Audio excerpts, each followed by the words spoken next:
Well, good morning. 6:30 this morning. It's almost minus 30. Feels like minus 35 with the wind chill today.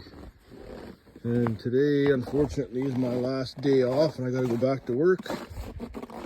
So, we're going on a remote snowmobile trip and doing some lake trout fishing this morning. And maybe we'll hit the walleye hole on the way back on another lake. I get my tent and everything ready, my gear, load up, and I'll be out of here by 8 o'clock. Let's go see if the snowmobile will start and get her out of the trailer. All right, let's do this minus 30 cold start. Let's see how she likes this.